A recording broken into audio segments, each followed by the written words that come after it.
Hey everyone, I'm John Lynn, the founder and chief editor at Healthcare IT Today. We're excited to bring you another in our series of interviews with top leaders in health IT. And we have two guests with us today. We have Cam Deemer, he's CEO at DrFirst, and Dr. Nele Jessel, she's CMO at athenahealth. Welcome.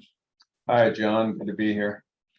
Yeah, Hi, good to be great to here. have you. Excited for this discussion. We have a really interesting topic. I mean, it's a topic actually with DrFirst we've talked about a few times over the years that we've worked together at Healthcare IT Today. But I think it's going to be interesting to hear what you all think about the kind of the future of e-prescribing and the evolution of e-prescribing. Obviously, Nele from Athena, you touch 20% of U.S. physicians through your platform, which is a significant, impact. When you think about e-prescribing, and DrFirst, working with over 300 EHRs, somewhere in that neighborhood, and many other health IT partners. I think you have a really interesting perspective on e-prescribing and also kind of the evolution towards medication management. So, Cam, maybe you could start us there. How did we get where we are today with e-prescribing as part of this medication management? Yeah, so maybe, John, we should start with where we actually are today, because it's kind of interesting. A couple years ago, SureScript released like a state of e-prescribing report. And at that time, a couple years ago, they were noting that we're nearly 100% uptime on the e-prescribing network. 99% of the population of the US shows up in the database now, having received an electronic script of some kind. Annually, we're doing over 2 billion new e-prescriptions a year, which is 94% of all filled prescriptions. And 92% of prescribers are connected, and almost every single state in the country has mandated e-prescribing. So when we think about where we are, I mean, we've come a heck of a long way. Sounds like the work's done. Not really. That's why I thought we ought to start there. But you gotta remember, this is like arguably this initiative to get e-prescribing going in the US is over 30 years old. It's hard to imagine, but some of us have given a very good part of our career to this, to try to make it go. In the very beginning, so talking about how we got here, just a really quick sort of history of e-prescribing. A lot of the work originally was done actually by PBMs. PBMs were looking for a way to move formulary compliance upstream. So what they were doing at the time when they started working on this in the early 90s was they would send a letter to a doctor after he wrote a script and they got a claim from the pharmacy, and they would say, look, we'd really prefer you prescribe drug B instead of drug A. And the doctors would just throw those away or put them in a file and forget about it, whatever. So PBMs were looking for a real-time way to move this formulary compliance upstream. And it was a natural extension of what they were already doing in electronic claims. They already had network design, they already had processes for claims, and they could just move that over and apply the same principles into electronic prescriptions. Over time, pharmacy jumped in as well, but they were primarily reacting to the PBMs and didn't want to get cut out of this process. If the PBM found a way to get themselves in between the doctor and the pharmacy, there was fear that the scripts might be diverted as well, and pharmacy wasn't having any of that. So they jumped in and did some of the very early work as well, primarily focused on not so much formulary compliance as automating the whole end-to-end process to kind of, make it efficient, eliminate the phone calls, eliminate the need for a lot of people to process paper prescriptions. I shouldn't overlook some of the EHRs. There were a few EHRs who very early on had some vision around this, but ultimately it was really the PBMs and pharma who brought it into the big time. And they had to overcome some just tremendous challenges. I mean, in the beginning, you had hundreds of EHRs trying to connect to hundreds of pharmacy side entities, and everyone needed to do it the same way. They had to be able to communicate with each other. And they just struggled to get past that chicken and egg problem. And it really didn't start to take off until the PBMs and the pharmacies kind of buried the hatchet to some degree, joined hands, started working together. They joined their two companies, RxHub and SureScripts, and just, the surviving entity was called SureScripts. And still it wouldn't really go until the government jumped in. Right. So this was a bit of a public-private success story here. Government issued mandates, they put incentives and disincentives in place, and they really brought the doctors to some extent kicking and screaming to the table, because e-prescribing was never designed for doctors. It wasn't aimed at meeting their needs. It was aimed at formulary compliance and efficiency and workflow. So the government jumped in to bring the last piece, which was to bring the doctors to the table. And 30 years later, we're in a pretty good place. An overnight success story. I love it. So in healthcare, 30 years is overnight. Now, Nele, I'm sure you feel that firsthand, being a doctor yourself, but I'd love to hear your thoughts on kind of this evolution and maybe dive into some of the unintended consequences of how the system works, as Cam kind of described how it was developed. Yeah, sure. So first of all, I'll agree with Cam that it seems a long time ago that we were on paper. It's not that long ago, but e-prescribing has become so commonplace that I know many physicians, including myself, who struggle to write a paper prescription now. And this is a funny conversation I often have with physicians when they fault us, meaning us, the EHR vendor, for not offering a certain medication right away in the compendium, the electronic compendium, or if there's downtime to the system, right? Which happens rarely, but it does happen. And my first question is always, well, how did you used to do it before electronic medical records, right? We did this for a very long time and it was possible. So then the answer I usually get is, I don't even remember where my prescription pad is. It's been so long that I've actually written a paper prescription. So, that just as an anecdotal evidence that yes, e-prescribing has come very far and is very widely accepted, especially now that controlled substances can be prescribed and must be prescribed electronically in all states. So there are residual challenges, many, I would say, and Cam is absolutely correct that electronic prescribing by and large was developed not with the physician and the patient in mind, right? But more for efficiencies and pharmacy compliance. And that's really evident in many of the new standards that have recently been released and had to be implemented. I think the most recent one is NCPDP standard 19.12e, which was just mandated last year, towards the end of last year. And it really did not take into consideration at all how prescribers actually prescribe medication. And it created significant headaches on the physician and the EHR vendor side, because it was really geared towards pharmacy prescribing standards and not physician prescribing standards. So that's one challenge. The other challenge, of course, is that now it has become so easy to send prescriptions to the pharmacy that many times patients don't pick up the prescriptions, right? So we send them, or they get sent, patients request refills, they get automatically filled. And then I want to say up to 20% or so of prescriptions don't actually get picked up after they get filled. So now pharmacies have to unfill prescriptions, right? Reverse the claims with the insurance companies. And that has unforeseen or downstream consequences. So for example, I as a physician may get the fill history in my EHR and assume that the patient filled the medication, but that does not equal to the patient actually having picked up the medication and taking the medication. So there is, incorrect information that we all rely on and missing transparency, what that information actually means. And many prescribers incorrectly assume that the download of the fill history means the patient actually filled it and picked it up and takes it. So that's just a couple of the points that come to my mind right off the bat. There's many more, but I know we're time limited, so I'll hand it back to you.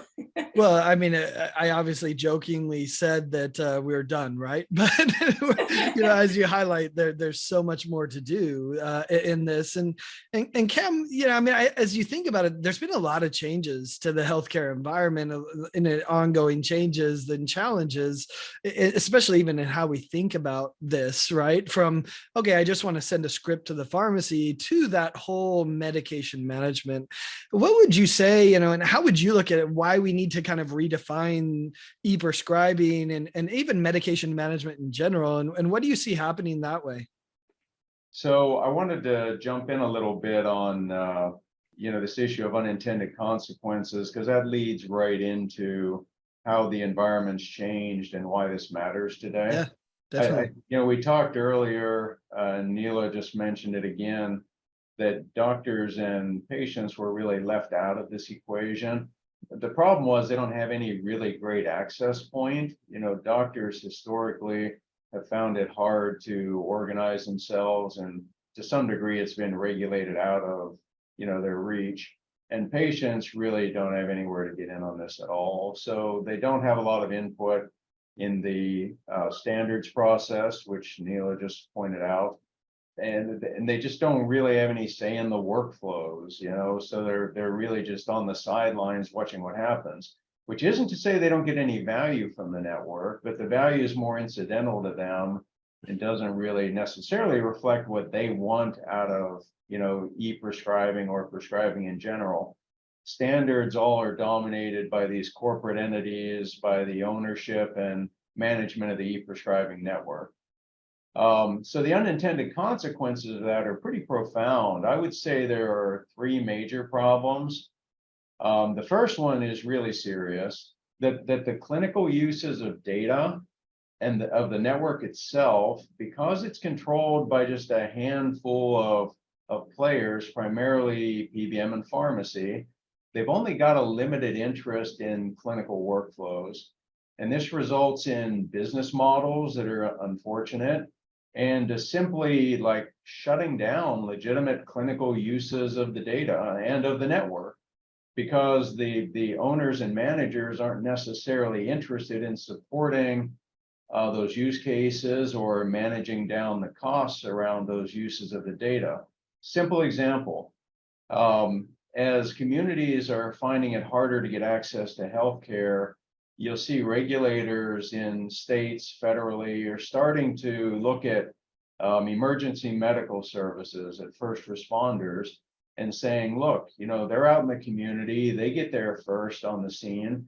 If they could just take care of the patient at that point and not transport them back to the hospital, provides better access to care, lowers costs for everybody. So they're giving them more and more responsibility now to actually do clinical things in the field. But the data they need to do that, the medication histories that they could get from this e-prescribing system, are being restricted from them as an unsupported use case. So big issue, that data is being held back from areas where it could actually be extremely helpful both to the provider of the care and the patient receiving the care. Second big issue, a second example, it's not really a separate issue, would be like all the emerging use cases around, for instance, specialty drug prescribing. In that example, the standard e-prescribing just doesn't really work very well. In fact, it almost never works, because patients have to be enrolled to receive the drugs, and there are only certain pharmacies that support dispensing the drugs. So it requires more information than what a doctor can typically do in e-prescribing. And those use cases also are frequently not supported as part of the e-prescribing network. So it cuts off this really rapidly, and this is one of the things that's changing. Specialty is growing by leaps and bounds. It's starting to consume the lion's share of money and becoming a bigger and bigger percentage of scripts that need to be written, and yet it's not handled well at all by e-prescribing. Second thing is this, an unintended consequence of rigidly relying on standards is that innovation really gets dumbed down to the lowest common denominator. It's not really possible today, even for the, the players who put this together, to step out and do anything new and different, because they've got to adhere strictly to the set of fields that are available and the workflows that have been defined. So I'm pretty sure when e-prescribing was put in place, there wasn't an idea that, hey, we got to really clamp down on innovation, but that's been the outcome. And finally, this one's kind of interesting. You could argue that patient choice has been reduced. It's been reduced in regard to like filling the script wherever I want, because now they've got to decide, possibly at a time when they're hearing really bad news about their health, where they want this script to go. They may not even remember it went there. They may decide I'd rather go home a different way, and now they've got an issue because the script's not on their way home. They can't change it to a different pharmacy, or at least they don't know how to change it. Let's put it that way. Their drug selection is compromised because the physician is being directed by the PBM upstream, what drugs they want them to use for the patient, preferably. They don't have to, but preferably. And the patient may never know there were other choices available. Even if they were willing to pay more for a different therapy, they may not have any exposure to it. And then payment mechanisms. The network is really designed around insurance and how insurance plans pay out. It doesn't handle consumer cards very well, and it doesn't handle pharma company financial assistance programs very well either, because that doesn't necessarily align with how the PBMs look at, how the e-prescribing network should be used. And Nele has already pointed out the other one that would be, related to this, that pharmacy is filling scripts, 20 to 25% of the time that the patient never picks up. So adherence hasn't really been solved. And now the pharmacies have an increased burden that I don't know that anybody really thought of when e-prescribing was put in place. So, the changes that are supporting that, a lot of consolidation in the industry, so standards are less important for communication. The network uses 50-year-old technology. Modern technologies make it much simpler for trading partners to exchange information. So innovation could happen now. It just, it just may not, because of the way the network's put together. And certainly all kinds of new use cases. But specialty is probably one of the most important ones, and being able to handle that well is very important to our healthcare going forward. So anyway, there's been a lot of change, and also we're now seeing the consequences of that change. Yeah, absolutely. I mean, that's a lot to chew on when you think about a lot of the nuances around how do we make this useful for patients, for doctors, while still respecting that the PBMs, the pharmacy, the HR vendor, they all have a role as well. Nele, what would you add from your perspective? And, are there some practical things that could be done to kind of refine this medication management process? So I will add something to the points that Cam made, because I think he's correct about the standards, reducing innovation to a certain extent. However, of course, as both a physician and a technology vendor, I'm a huge fan of standards, as I'm sure Cam is as well, right? So the question to me would be not so much should we like abandon the standards to foster innovation, but how can we expand upon the existing standards, right, to better support the other parties that haven't so far been at the table, namely the patient and the physician and the providers or prescribers, because the standardized prescriptions today are omitting much information that we as the prescriber would like to add to the prescription, and the patients would like to see in the prescription as well. So a common pain point for prescribers, for example, is the fact that you can't add to the structured prescription for what indication the patient is supposed to take the medication, right, in plain language. So if a patient has 10 different medication, it would be amazing to be able to add to the bottle, take 1 tablet by mouth twice a day for elevated blood pressure, for example, right? So that opportunity does not exist today unless you change your prescription from what we call a structured prescription to an unstructured prescription. The official term is structured SIG and unstructured SIG, but a SIG is basically the dosing instructions that the medication instructions that I give to the patient. So there's many reasons why providers should utilize structured SIGs or structured prescribing instructions. And many of us don't, because the existing fields don't give us the opportunity to, for example, titrate medications, right? There's many medications that have to be taken as 2 tablets the first day, 1 tablet the second day, and so forth. The structured fields don't give us that opportunity today. And I already talked about the indication for the patient for what disease to take that medication. So if we could get back together to expand the standards, for example, to allow for additional use cases, that might help us foster innovation a little bit. The second or the third point that Cam made about the patient choice, that I think is a really important one, right? Because the point-to-point connection today forces us to send the prescription for a known medication to a dedicated pharmacy, right? The patient has to select upfront. Like, how awesome would that be if we could send the prescription to like a repository, right? And then the patient goes to a pharmacy and says, hey, can you download my prescription? The provider send it, and they don't have to decide upfront. That would be one potential solution, that we could visualize. And then, of course, the most critical point in my mind is giving the patient the opportunity to share into the decision regarding the medication, right? Cam mentioned that. Today, the patients have no insight. What is this going to cost me, right? Is there a better alternative? Is there a cheaper alternative? Could I go somewhere else? Could I use a different medication?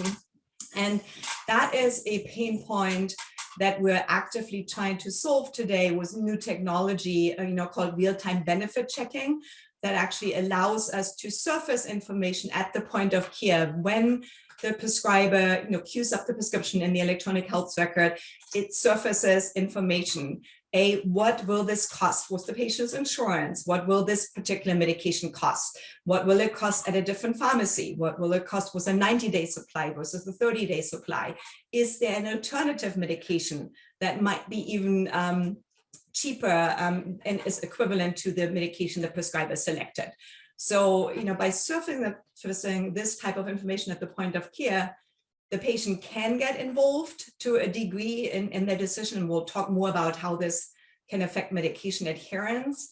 But obviously, at the end of the day, even that information is still controlled, right, by the payer, by the PBM, because it doesn't surface me the total cost, for example, for the drug, right? It surfaces me what does it cost the patient with their insurance, but it doesn't tell me what's actually the total cost to the healthcare system of this medication. And that's information that I think today is still missing, and where it's still a work in progress and lots to be left in the desired category. And that's going to be more important with the rise of value-based care, because you will need to know total costs. So that's a really good point. Yeah. Is there other things you'd add, Cam? I mean, she gave some practical things that would really help patients, and, an expansion of standards would help, the workflow and some of the innovation opportunities. What else would you add as far as practical things that could help us with this?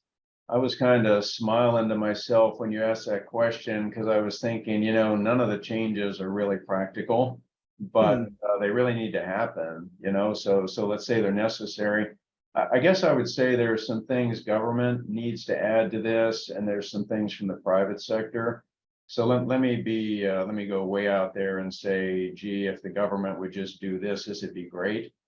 One of the things that was really important in the PBM pharmacy relationship years ago was the rise of any willing provider regulation. I don't think that was super popular with the PBMs, but for pharmacy, it meant that if they were willing to accept a network price, they were allowed to participate in the network.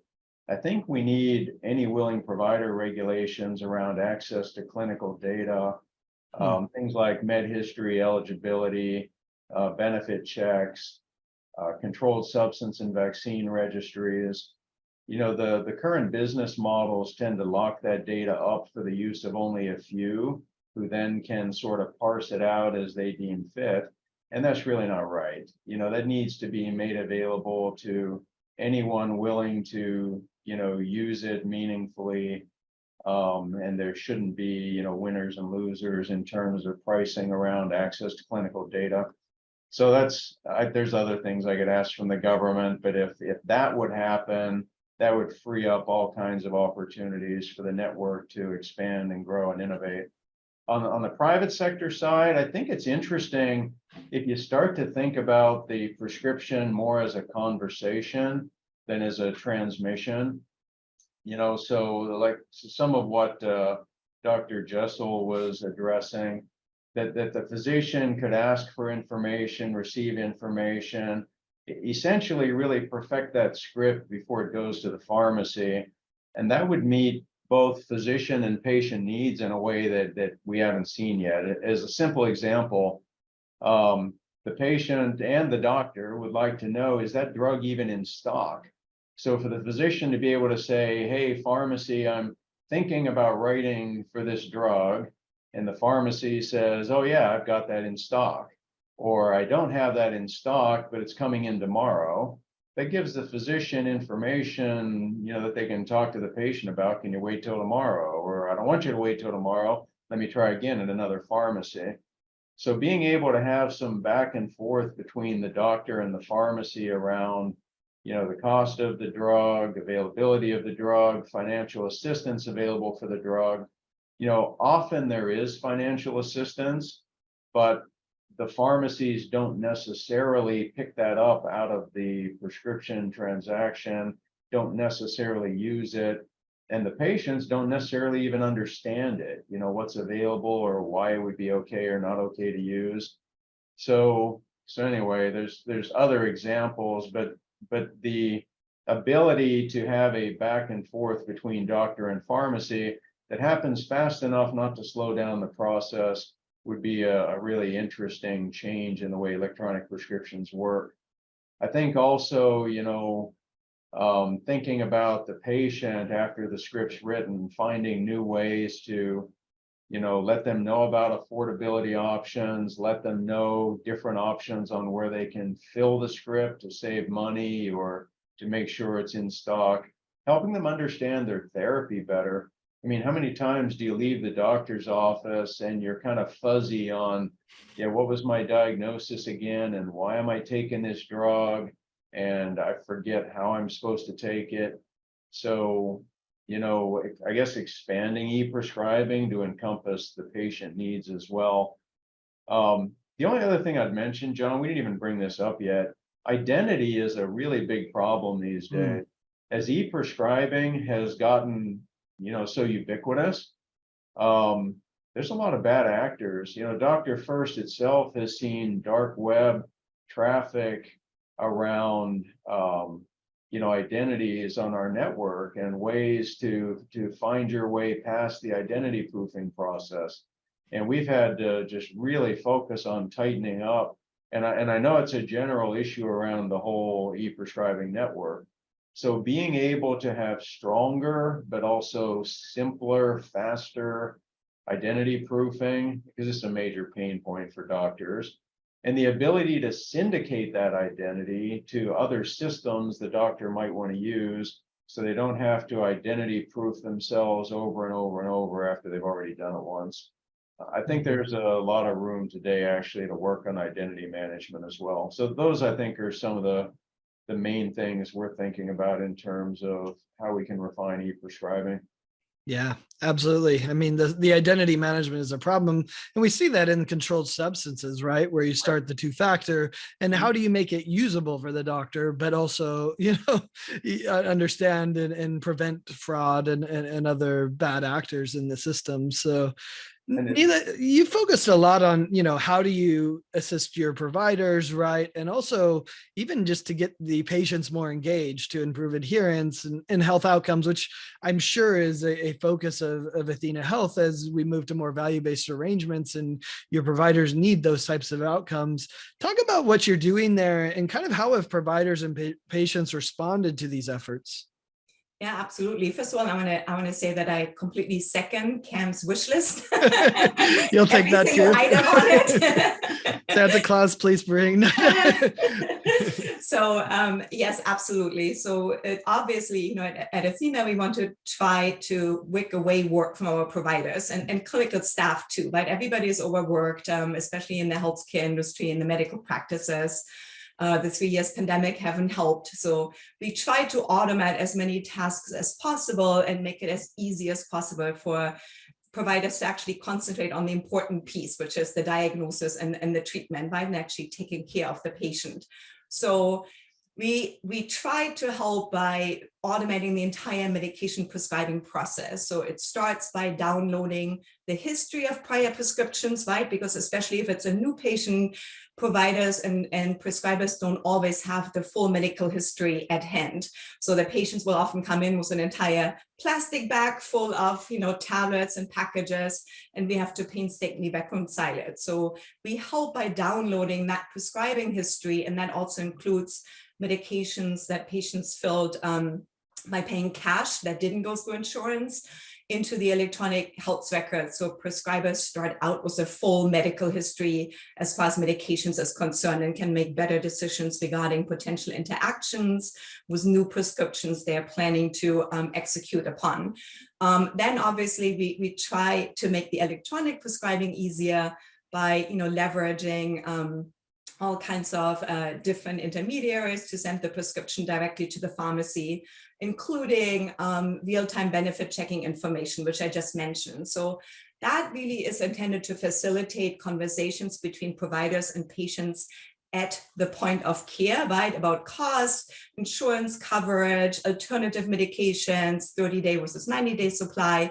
I already mentioned this because one of the ways we can improve medication adherence is by being transparent with the patient before we send the prescription to the pharmacy, right? The last thing we want to happen is for that patient to show up at the pharmacy and be stunned by the cost of the prescription drug, right? And then in worst case scenario, not pick up the prescription and not tell us about it, right? Because then you might be left with a patient who now goes 3 months or 6 months until the next visit, not taking the prescription that you thought they were taking. And then everybody is surprised when they come back and they haven't improved, or in worst case have even, their outcome has significantly worsened because they could not afford the medication.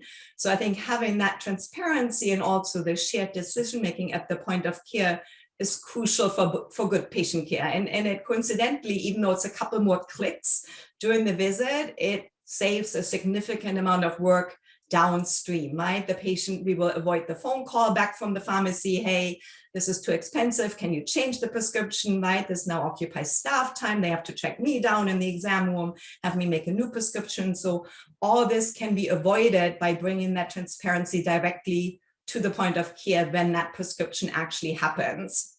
And then the last point, how we try to help, and Cam alluded to this, that most of us, and we're all patients, don't remember all the details discussed during the visit, right? I actually read a recent study that was very interesting by it was published in the Joint Commission Journal of Quality and Patient Safety, and it had asked patients about their perception, how much of the information provided to them during a visit they actually retained. Most patients, over 90% of patients, felt really confident that they retained the vast majority of the information given to them during the visit. But when the study actually drilled further down, it turned out that it was only around 50% of what was actually remembered as far as diagnosis and treatment. And when it came to medications, only 43.4%, less than half of patients remembered medication details. So you can imagine that has a pretty significant impact on medication adherence, right? If I don't remember the details, what my provider told me, how to take those medications, especially if changes were made, take 2 tablets instead of 1 tablet, I'm not going to have a very good outcome. So how we're trying to help with that is actually by partnering with DrFirst to send prescription pickup reminders to the patient after the prescription is made. So the patients will receive a text message alerting them that the prescription was sent to the pharmacy, telling them which pharmacy it was sent to, allowing them to schedule a pickup reminder so they don't forget to pick it up at the pharmacy.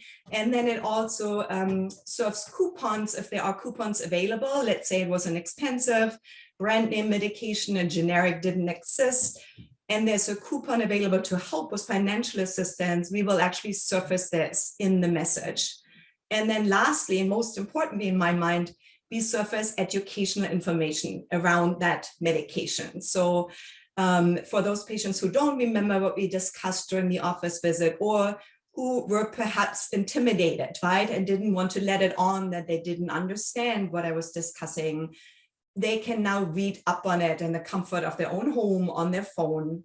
And our data, interestingly, has actually found that we have a 92% favorable approval rating from patients regarding those text messages, which I think is really impressive, right? Because all of us hate all those solicitation text messages, right? It's like, oh God, another one. 92% of patients found it helpful, and we have a less than 1% opt-out rate across our entire network. And like you said earlier, we serve about 20% of the US patient population. So that's pretty good. That's a lot of people who are being helped potentially retain information and increase medication adherence. And of those people who click on our text messages, 83% actually click through to the education material. Wow.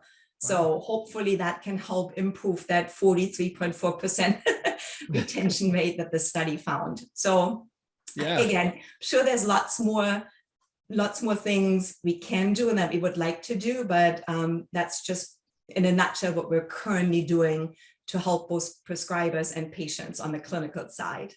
Yeah, some great examples. I love that. And I love seeing it going directly to the patient. That's really interesting.